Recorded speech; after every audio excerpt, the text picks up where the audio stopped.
Okay, Joe. Right. We've had many conversations over the recent past and touched on a lot of subjects.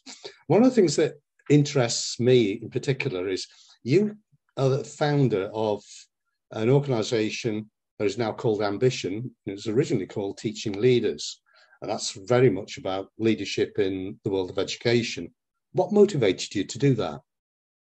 Well, a lot of things that happen a lot of the good things that happen in life are accidental and they're about luck. But of course, you create your own luck as well. So, this is a classic example where you need luck to succeed, but you create your own luck. So, teaching leaders came about sort of by accident. I'm a co-founder of Teach First, which in itself was a little bit of an accident, but that's another matter. And Teach First is now the largest graduate recruiter in the UK, and it's celebrated its 20th anniversary last week. So that's absolutely brilliant. And the idea of Teach First was to get great graduates into the most challenging schools where they're needed the most, because that's how you could improve education. Great. And then we realized that actually the great teachers could only succeed if they work for great head teachers. You need a great head teacher. So we set up another charity called Future Leaders, which was there to try and develop the great head teachers of the future. Okay. A couple of years after that, we realized that actually the great head teachers couldn't succeed unless they had great middle leaders, which is what Teaching Leaders was all about, creating the great middle leaders for those schools. So that's kind of very slow way of figuring out that actually you need great leadership at every level. If the frontline people don't have great leadership, they really struggle. The person at the top really struggles because they can't do it themselves. Leadership is a team sport now, and it's not just a top team.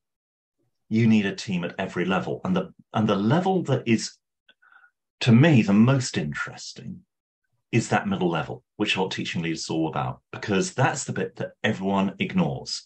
People are really excited about the bright young things, the graduates. Okay, we've got to really do something about that, invest in them. That's good, that's fine. And people get very excited about the top leaders. Oh, they're very grand and important, prestigious. I must sort of get some of their pixie dust. But there's all this bit in the middle, which is actually the toughest and hardest bit. Here's why it's so hard. Because if you think about a trade-off between ambiguity and control, at the bottom of the organization, you don't have much control.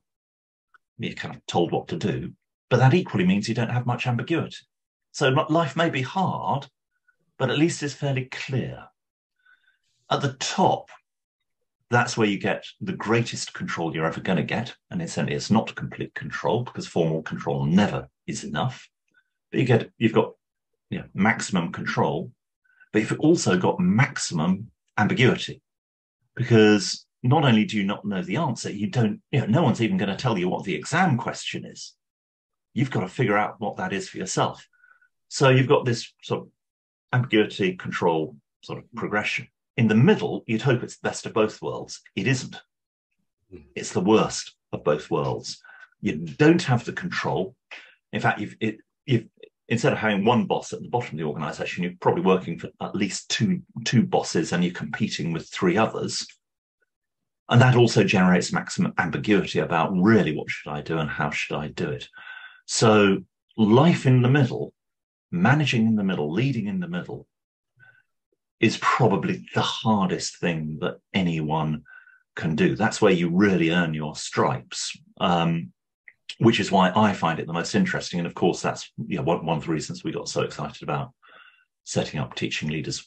Everybody else was completely ignoring that middle layer, but they're the engine room of success. I think the resilience and mental toughness, if you interpret it right, in my mind, it's about sort of learning to dance in the sun, because you're not going to be able to dance in the rain unless you learn to dance in the sun as well. And everyone thinks it's about learning to dance in the rain. It's like, the rain comes along, but you're not going to dance in the rain unless you know how to dance in the sun as well. So it's like you've got to build those strengths in the good times to prepare for those tough times, but you don't make the tough times routine. They should be exceptional. Sorry. I think that's a great way of putting it, Joe. I'd always view mental toughness as essentially like a collection of resources that you have. And look, if you're in the rain and you're in the tough times, then you might get through it if you're mentally tough, but it'll use up that resource. So you can't direct that resource towards others or achieving other things, you know. And you're not going to suddenly acquire that resource in the middle of the rainstorm. Yeah, you need to be able to draw on those skills and that what those experiences from other times. Yeah, and it's funny. So a head teacher of a school last year said to me at one point, knew that it did stuff in mental toughness, and said, "Oh, would you be able to do something in our school? Because the staff find it really stressful." And I said, "Okay, before we talk about that, is there any way you could make it less stressful?" Rather than, are there any other sort of systemic issues that make it really stressful in the first place to address? So, I think that's perfect. I mean, the way I think about it is sort of 3 lines of defense on this. We can call it mental toughness, well-being, resilience. And I apologize for the loose language, but 3 lines of defense on this.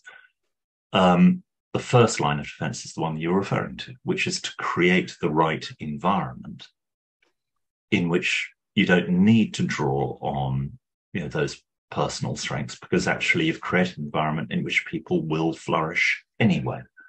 And actually you can do that, right? That's the good news. You can do that at a system level. So that's the first line of defense.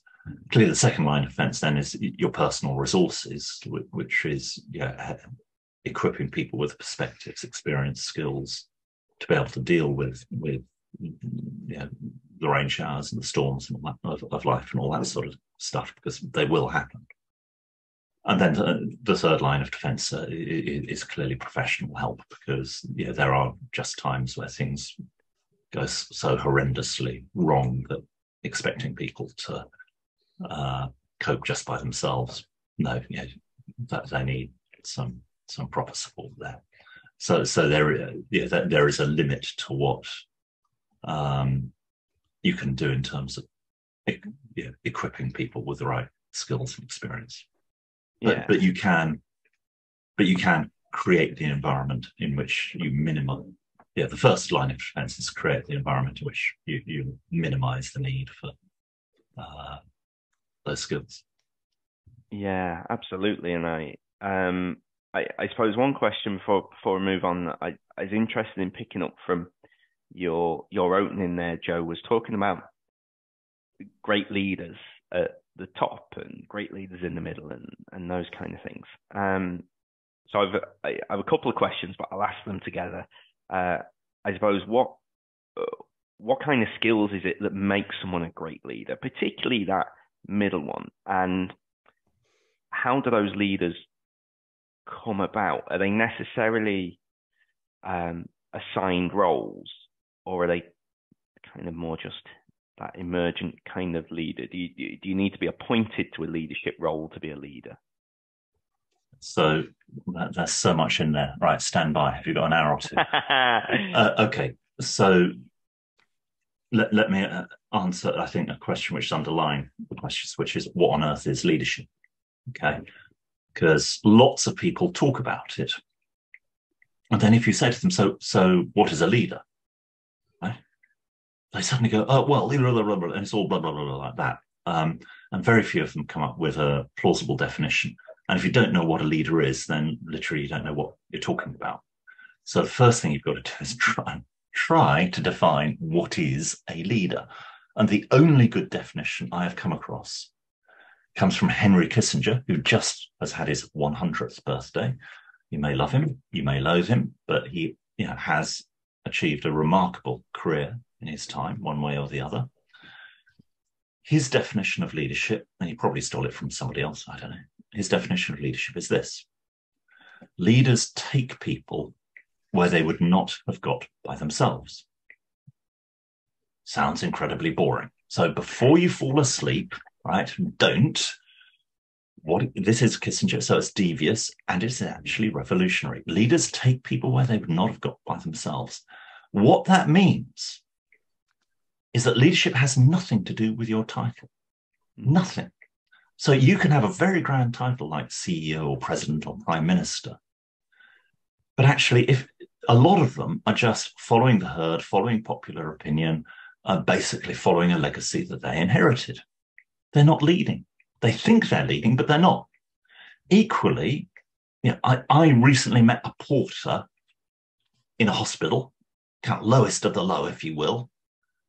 I was talking to him. He said, "Yeah, well, it was all complete bloody mess here because the way the wheelchairs were arranged, the wheelchairs were always in the wrong place, and we weren't allowed to do anything about it, and it would just cause chaos because patients couldn't get moved around, and nurses got irritated. So I just said, well, stuff this. We are just going to change the system. So I just got the porters together, and we all agreed, what needed to be happening, where the wheelchairs needed to be, and when, and how we'd manage it, and we just did it." And the managers were really upset, but actually then they realized it was brilliant and it's all working. Okay, guess what? Porter by name, lowest of the low by name, leader by nature, right? So, you can lead wherever you are, whatever you are doing. Now, there's a second bit to your question, which is, well, what about leadership at different levels? So, and I think this has to do more with hierarchy than leadership, that bit of the question. Because if you say that actually leadership is about what you do, it's not about your title, then, you can't talk about leadership at different levels. You can talk about what are the skills you need at different levels of the organization, okay? So, fortunately, I've done a lot of research on this. And the way I've done it is to ask people, what do you expect of your boss? Very interesting, right? And what do you expect of the people that report to you? And what comes out is that the rules of survival and success change dramatically at each level. So at the most junior level, the new graduate, the recent graduate, the things that come out are things like proactivity, hard work, being positive, that kind of good stuff. It's basically all attitudinal stuff. You go, is that all you're expecting? The answer is yes. Oh, because then I ask the question, well, how satisfied are you with your team on these characteristics? Okay. And you look at that, hard work, proactivity, you go, well, those are really low. Isn't everyone like that? I mean, surely, but actually the satisfaction levels are around 50%. Okay. So at a junior level, simply by showing the right attitude, you're going to stand out amongst everyone else, and probably your first promotion will come as a result. Okay, so that's good. Now let's go in the middle. It gets really messy, so I'm going to skip that for a moment. It's totally different in the middle. At the top, it's very distinctive. Okay, so 5 things. I'm going to have to try and remember them. I don't have the research here in front of me. Vision, number 1. Which is that whole thing about, I've got an idea about where I'm going to take people that is different, right? I'm going to take people to a different place. We can talk more about what that is. It's about storytelling, all sorts of good things, finding the urgent need, etc. And in a sense, the bigger and the bolder, the better it is, the more excited people get about it. So if people push back against your vision, that's good. It shows that they're engaging. If people just yawn at your vision, it's like, so what? Okay, so indifference is bad, hatred is good on this. It's like, embrace it. That's first. Ability to motivate others, which is interesting. The good news there is about 65% of bosses think they're good at it, although 35% have enough insight to say they're not good at it. 32% of their followers think that their bosses are any good at it. So there's a big motivation challenge in there. Decisiveness, which bizarrely comes straight from the vision. Because if you've got a really clear idea of this is the mountain we've got to climb, not that mountain over there, we're not going fishing over there, we're not going for a picnic, we're climbing that mountain, okay? Then when it is one of those difficult decisions come along about, well, should we invest our time here or there? It's like, hello, it's really easy. It's all about, we've got to climb that mountain. So yeah, that's where we're going to go. Whereas if you don't have a clear vision, it's like, well, we could do this or I could do that. You get confused. And followers hate, we talked about ambiguity earlier and how horrible that is. Followers hate ambiguity. It causes stress, excess work, etc. So decisiveness, followers really, really appreciate. Fourth one, being good in a crisis, right? That's the acid test. That's the teabag theory of leadership. Yeah, you only know how good a leader is when they land in hot water, just like tea bags. Okay. So embrace those crises. Those are the moments of truth when followers step back, leaders step up. Followers are smart, right? Because that's your survival strategy. You see which way the wind is blowing, and if somebody messes up, it doesn't matter. It's not your fault, and you join the bandwagon. Okay, that's great. Leaders step up. They take control. They say, actually, this, I know what to do. We're going to do it, and bang. All right. So they accelerate their career. They succeed fast or they fail fast, basically. But even if they fail fast, they just try again. So actually, they just plan on accelerating. So that's the fourth one. The fifth one is honesty, which was really surprising. And actually, this was the Marmite one. Anyone who scored well on honesty had a chance of scoring well on everything else. Any leader who was rated low on honesty got hammered on every other criteria. Okay. And I was looking at this really hard, talking to people about it, and I found out that actually honesty isn't about honesty. This is strong form honesty, which is about trust. And it comes down to, do I trust my boss or not? And we've all been in that situation where we've had to work for a boss or a colleague we don't trust. And it's a really unpleasant experience. And we tend to rate that person kind of low on everything, right? But if the trust is there, then at least you've got a chance of being rated well on everything else. So you've got 5 very clear and distinctive things that you need as a leader at the top. These criteria are really good predictors. And actually the good news is that once you know them, you can really work on each one. It's a great distinction between trust and honesty, because I suppose honesty, you inherently will believe that you're honest or not, or somewhere along that scale.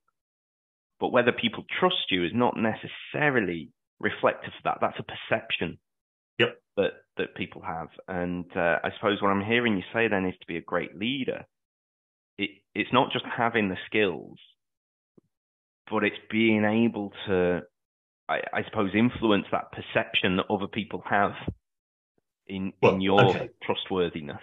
So trust is one of those small words with a big meaning, and like, what is it and what do you do about it?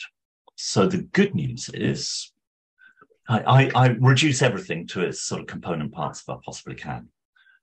And I discovered the trust equation, right? So you can now identify... Pen and paper at the ready, Joe. Yeah, exactly. So you can now identify the components of trust, and you can work on each element. Here we are. Trust is a combination of personal alignment, social alignment, like, do I like you as an individual? It's a lot easier to trust people who are like ourselves, which is true. But when you think about that in terms of the equity, diversity, and inclusion agenda, there's a bit of a disaster. But anyway, so that's the first bit. Social alignment, goal alignment, because it's kind of really difficult to trust someone if they're working to a different agenda and they're competing with you, right? So why don't we trust second-hand car salesmen? Because we know they're not on our side. They've got a different agenda to us, all right? So you need the goal alignment. You need credibility. Right? You need credibility. Now, that's an interesting one, because you can have the goal alignment and personal alignment, but actually, if you're not credible, well, I'm not going to trust you. So, as professionals, we all think we're credible, because credibility is about doing as you say. I mean, well, of course I do as I say. I mean, I always do as I say, right? The problem normally isn't in the doing, because professionals are quite sort of paranoid about the doing, actually, which is good. It's in the saying, because we all want to please people in the moment. So when someone comes with a request, it's very easy to say things like, well, I'll look into it. I'll do my best. I'll see what's possible. I'll have a go. Da, da, da, da. Okay. You know, you're not saying you'll do it. You're giving yourself endless opt-outs. Okay. But of course, that's not what's heard. What's heard is, I'll do it. Right. So 2 weeks later, you come back and say, well, I looked into it. I did my best. I saw what was possible, but it's not going to work. Right. Bang, all credibility gone.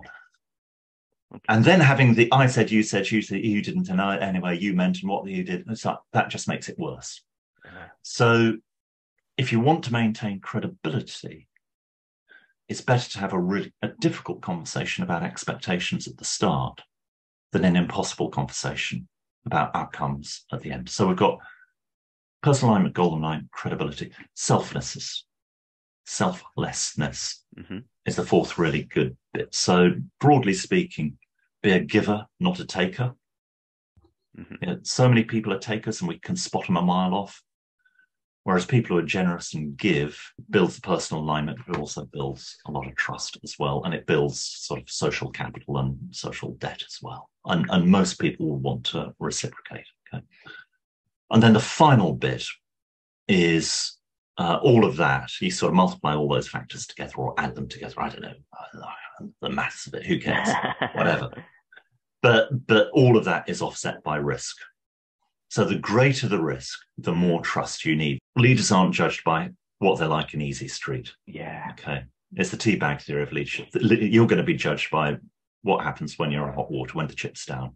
If you now think about some of your colleagues, some of your bosses from the past, some of your teachers from the past, can you remember exactly what they did or what they achieved? Can you remember if that boss managed to beat budget by 6.7% in 2019 or whatever? I mean, no. I'd say I remember my personal interactions with them. Yeah. You remember? Exactly. Remember what they achieved, you will struggle. If I ask you, can you describe what they were like? You can probably tell me, yeah, we could spend all day listening to what your bosses and colleagues were like. We have so much to say. So now, how are you going to be remembered? How are you going to be remembered? Welcome, Karen. It's lovely to have you here as one of our guests. Thank you. You know, we've been doing some work with you and your colleagues, and there's been a kind of an impressive aspect of your work that's emerged. You know, as we were talking earlier, often we find ourselves having to introduce new thinking to our clients. But in this instance, we've found a client that's already thinking about where organizational development and individual development should go, and particularly that the two have to be connected to be effective. Can we talk about what you've been doing to kind of get the organization to change and respond to the employees? And then we'll look at what you're doing with the employees. Yeah, so I think we've just developed a whole IPSA approach. Fascinatingly, when you look at mental toughness, and we've learned an awful lot over the last 6 months, particularly around mental toughness, when you look at that, there's a spectrum. And, you know, we don't expect everybody in IPSA to be mentally tough. There are some sensitive souls, and it's right that we appeal to those people and give them coping mechanisms and development areas to bring them to a place where they're really comfortable dealing with uncertainty and volatility. And that's the world we live in these days, in work and outside of work. It's incredibly volatile with the cost of living and other things. And I think when you look at people's development and it's individual, it becomes really personal.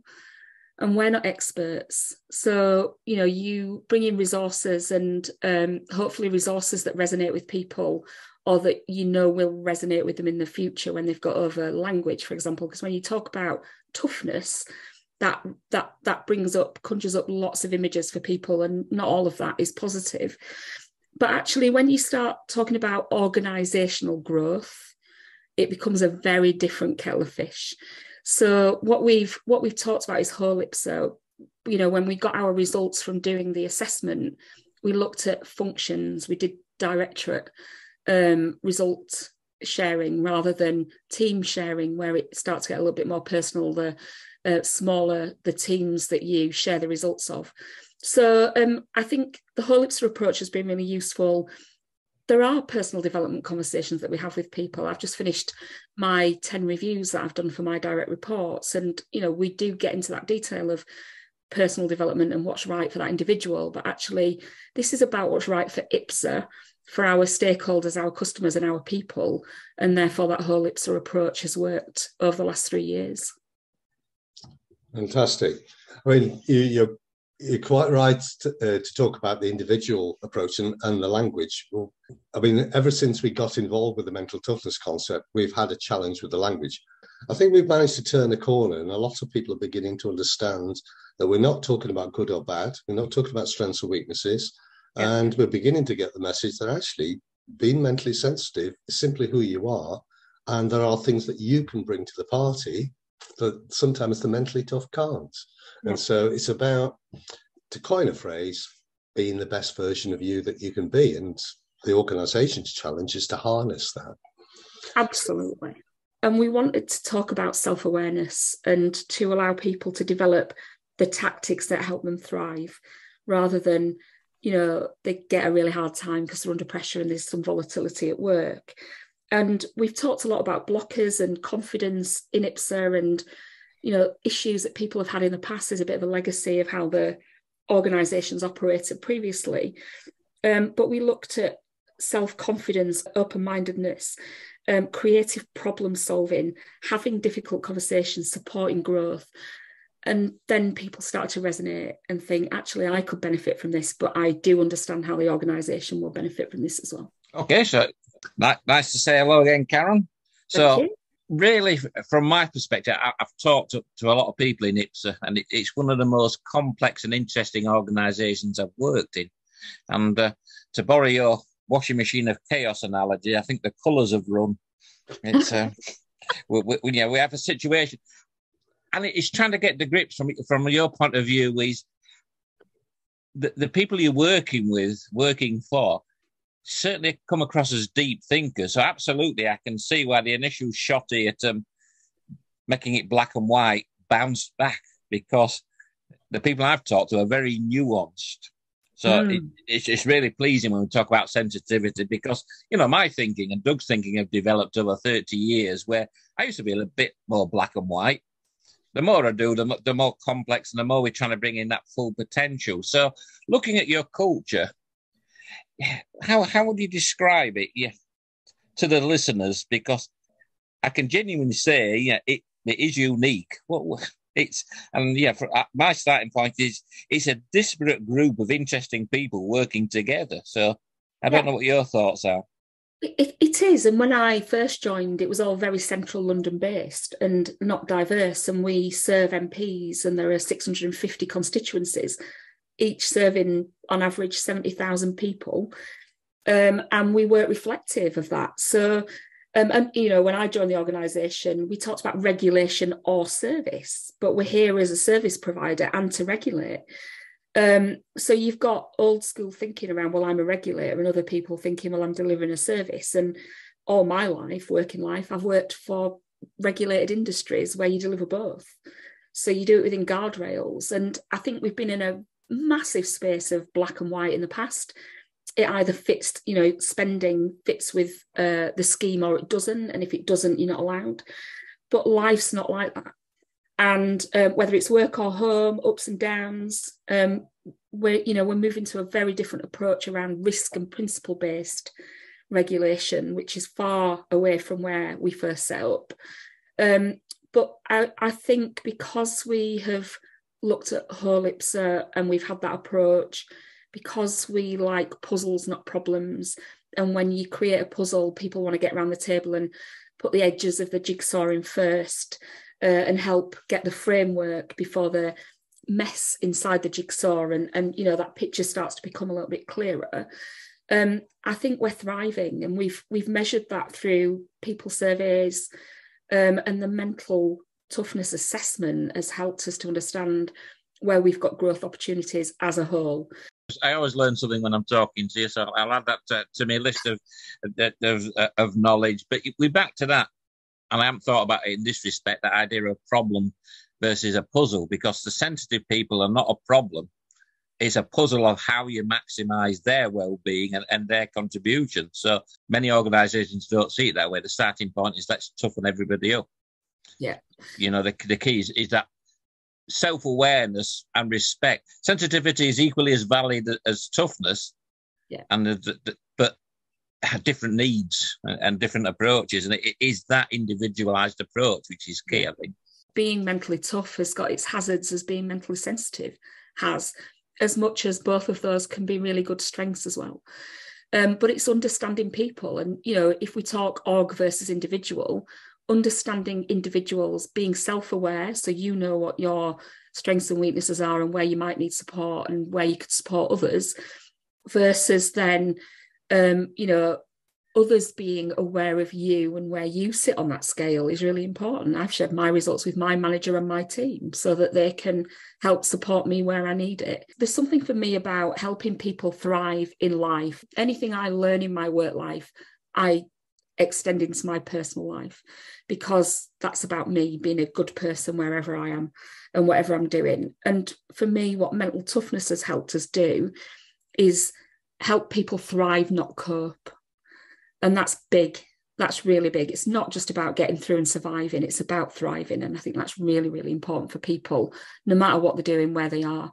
Peter's right. That our journey with the mental toughness concept has kind of led us to kind of touch upon humility. You know, at one point you start off with, let's be mentally tough, let the world bounce off us. But actually, it's more about, let's understand who we are and how we cope with the world. If you were to give one piece of advice to somebody who's setting out on a journey to try and improve an organisation through improving its people, what would that be? I think it is about improving the organisation rather than improving people. And you do that through growing as an organisation. So, you know, the benefit of growing an organisation is that your individuals will come along with that and will grow with you. And, you know, what we've done at IPSA is give people tools that help them understand themselves better, that give us an indication of how we can help and support areas, not individuals. It has to be about the growth and the culture of the organisation, not the individuals within it, who will benefit from that approach anyway. It's fantastic. That's brilliant point at which to stop this particular conversation. Absolutely to the point, and thank you for your kind words, Karen. Thank you.